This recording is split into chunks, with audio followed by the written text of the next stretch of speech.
Let's make some keto coffee.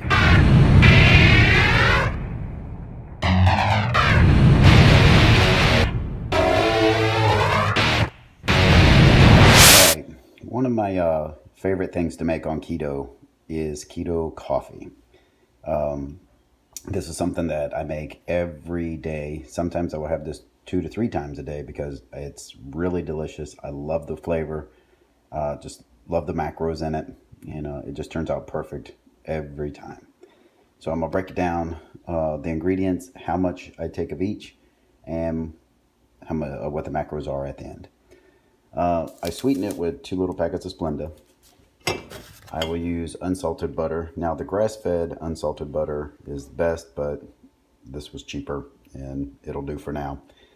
So I will take 30 grams of unsalted butter.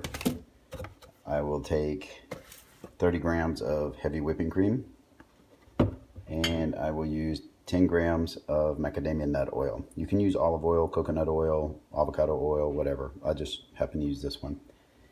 And I flavor it with a little Walden's Farms mocha. This stuff is the bomb.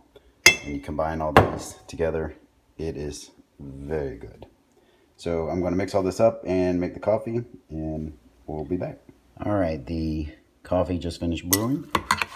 So I just take my little spoon and stir it up. As you can see, the butter isn't fully dissolved yet, but you just stir that up in there. Keep stirring until it dissolves. But this turns out so amazingly good. It's got a nice texture to it, and it's nice and creamy. As you can see, you can see the fat floating on top.